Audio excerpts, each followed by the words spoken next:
ಕೊಡಗಿನ ನ್ಯಾಯಾಂಗ ಇತಿಹಾಸದಲ್ಲೇ ಒಂದು ಮಹತ್ವ ಜೊತೆಗೆ ಐತಿಹಾಸಿಕ ತೀರ್ಪು ಹೊರಬಿದ್ದಿದೆ. ವಿರಾಜಪೇಟೆ ಸೆಷನ್ಸ್ ಕೋರ್ಟ್ನಿಂದ ಈ ಒಂದು ತೀರ್ಪು ನೀಡಲಾಗಿದೆ. ಕೊಡಗು ಜಿಲ್ಲೆಯ ಇತಿಹಾಸದಲ್ಲೇ ನ್ಯಾಯಾಂಗ ಇತಿಹಾಸದಲ್ಲೇ ಮೊದಲ ಗಲ್ಲು ಶಿಕ್ಷೆ ಪ್ರಕಟವಾಗಿದೆ. 2005ರಲ್ಲಿ ಅಂದರೆ ಇದೇ ವರ್ಷದಲ್ಲಿ ಒಂದೇ ಮನೆಯ 4ರನ್ನ ಓರ್ವ ಪಾಪಿ ಕೊಲೆ ಮಾಡಿದ್ದ, ಭೀಕರವಾಗಿ ಕೊಲೆ ಮಾಡಿದ್ದ, ಕತ್ತಿಯಿಂದ ಕೊಚ್ಚಿ 4ರನ್ನ ಹತ್ಯೆಗೈದಿದ್ದ. ಮಾರ್ಚ್ನಲ್ಲಿ ಆಗಿರುವಂತಹ ಘಟನೆ ಇದು. ಬೇಗೂರು ಗ್ರಾಮದಲ್ಲಿ ಒಂದು ಹತ್ಯೆ ಪ್ರಕರಣ ನಡೆದಿತ್ತು. ಆರೋಪ ಸಾಬೀತಾದ ಹಿನ್ನೆಲೆಯಲ್ಲಿ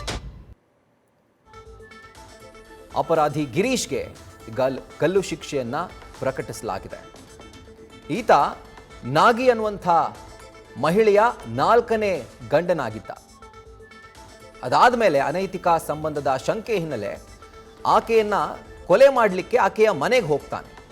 ಅಂಥ ಸಂದರ್ಭದಲ್ಲಿ ಬಿಡಿಸೋಕೆ ಬಂದಂಥ ಆಕೆಯ ಅಜ್ಜ ಅಜ್ಜಿ ಜೊತೆಗೆ ಆಕೆಯ ಮಗಳನ್ನು ಕೂಡ ಈತ ಕೊಲೆ ಮಾಡ್ತಾನೆ.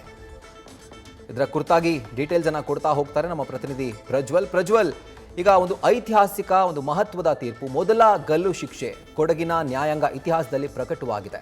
ಆದರೆ ನಿಜವಾಗ್ಲೂ ಈ ಪಾಪಿಗೆ ಈ ಗರಿಷ್ಠ ಶಿಕ್ಷೆ ಬೇಕೇ ಬೇಕಾಗಿತ್ತು ಅಂತ. ಹೌದು ರಾಹುಲ್, ಕೊಡಗು ಜಿಲ್ಲೆಯ ಇತಿಹಾಸದಲ್ಲಿ ಮೊದಲ ಬಾರಿಗೆ ಇಂತಹ ಒಂದು ಶಿಕ್ಷೆಯನ್ನ ವಿಧಿಸಿರ್ತಕ್ಕಂಥದ್ದು. ಕೊಡಗು ಜಿಲ್ಲೆಯ ಪೊನ್ನಂಪೇಟೆ ತಾಲೂಕಿನ ಬೇಗೂರು ಎಂಬ ಒಂದು ಗ್ರಾಮದಲ್ಲಿ ಕಳೆದ ಫೆಬ್ರವರಿ ಭಾಗದಲ್ಲಿ ಏನೊಂದು ಭೀಕರ ಘಟನೆ ನಡೆದಿತ್ತು. ಒಂದೇ ಕುಟುಂಬದ 4ರನ್ನ ನಿರ್ದಾಕ್ಷಿಣ್ಯವಾಗಿ ಮಾರಕಾಸ್ತ್ರಗಳಿಂದ ಕೊಚ್ಚಿ ಕೊಲೆಯನ್ನ ಮಾಡಲಾಗಿತ್ತು. ಆ ಒಂದು ಪ್ರಕರಣಕ್ಕೆ ಸಂಬಂಧಪಟ್ಟಂತೆ ಇವತ್ತು ಏನು ವಿರಾಜಪೇಟೆಯ ನ್ಯಾಯಾಲಯ ಐತಿಹಾಸಿಕ ತೀರ್ಪನ್ನು ಕೂಡ ಕೊಟ್ಟಿರ್ತಕ್ಕಂಥದ್ದು. ಅಂದ್ರೆ ಆರೋಪಿ ಏನಿದ್ದಾನೆ ಆತನ ಹೆಸರು ಗಿರೀಶ್ ಅಂತ ಹೇಳಿ. ಆತ 4 ಜನರನ್ನು ಅಜ್ಜ ಅಜ್ಜಿ ಹಾಗೂ ಓರ್ವ ಯುವತಿ ಹಾಗೂ ಆಕೆಯ ಮಗಳು ಏನಿದ್ಲು ಅವಳನ್ನು ಕೂಡ ಕೊಚ್ಚಿ ಕೊಲೆಯನ್ನ ಮಾಡಿದ್ದ. ಈ ಒಂದು ಪ್ರಕರಣಕ್ಕೆ ಸಂಬಂಧಪಟ್ಟಂತೆ ಪೊನ್ನಂಪೇಟೆ ಠಾಣೆಯಲ್ಲಿ ಪ್ರಕರಣ ದಾಖಲಾಗಿ ಪೊಲೀಸರು ತನಿಖೆಯನ್ನ ನಡೆಸಿ ಆದಷ್ಟು ಬೇಗ ಚಾರ್ಜ್ ಶೀಟ್ ಅನ್ನ ಸಲ್ಲಿಸಿದ್ರು. ಇನ್ನು ಪ್ರಮುಖವಾಗಿ ಪ್ರಕರಣ ಯಾವ ಕಾರಣಕ್ಕಾಯ್ತು ಅಂತ ನೋಡೋದಾದ್ರೆ, ಏನು ಈತ ಒಬ್ಬ ಗಿರೀಶ್ ಅನ್ನೋ ವ್ಯಕ್ತಿ ಏನಿದ್ದ, ಈತ ಈ ಒಂದು ಯುವತಿ ಏನಿದ್ಲು ಆಕೆಗೆ 3ನೇ ಗಂಡನಾಗಿದ್ದು ಹಿಂದೆ ಇದ್ದಂತಹ ಈಕೆಯ ಗಂಡನ ಮೇಲೆ ಅನುಮಾನ ಪಡ್ತಿದ್ದ, ನೀನು ಇನ್ನೂ ಅವನ ಜೊತೆ ಕಾಂಟ್ಯಾಕ್ಟ್ ಇದೆಯಾ ಅಂತ ಹೇಳಿ.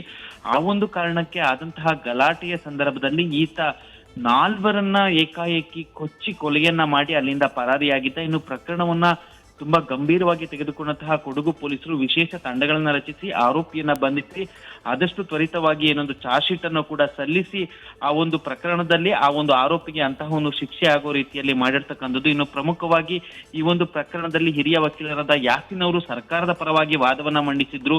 ಎಲ್ಲಾ ಸಾಕ್ಷ್ಯಗಳು ವಾದ ಪ್ರತಿವಾದವನ್ನ ಆಲಿಸಿದಂತಹ ವಿರಾಜಪೇಟೆ ಸೆಷನ್ಸ್ ನ್ಯಾಯಾಲಯ ಆರೋಪಿಗೆ ಏನು ಗಿರೀಶ್ ಇದ್ದಾನೆ ಆತನ ಅಪರಾಧ ತುಂಬಾ ಗಂಭೀರ ಸ್ವರೂಪದ್ದು ಅಂತ ಪರಿಗಣಿಸಿ ಗಲ್ಲು ಶಿಕ್ಷೆಯಂತಹ ತೀರ್ಪನ್ನ ವಿಧಿಸಿ ತೀರ್ಪನ್ನ ನೀಡಿರ್ತಕ್ಕಂಥದ್ದು. ಈ ಒಂದು ತೀರ್ಪು ಇಡೀ ಕೊಡಗು ಜಿಲ್ಲೆಯ ನ್ಯಾಯಾಂಗ ಇತಿಹಾಸದಲ್ಲೇ ಮೊದಲ ಬಾರಿಗೆ ಇಂತಹ ಒಂದು ಮರಣದಂಡನೆ ತೀರ್ಪು ಇದೀಗ ಪ್ರಕಟ ಆಗಿರ್ತಕ್ಕಂಥದ್ದು Rahul. Right Prajwal, thank you ಡೀಟೇಲ್ಸ್ಗೆ.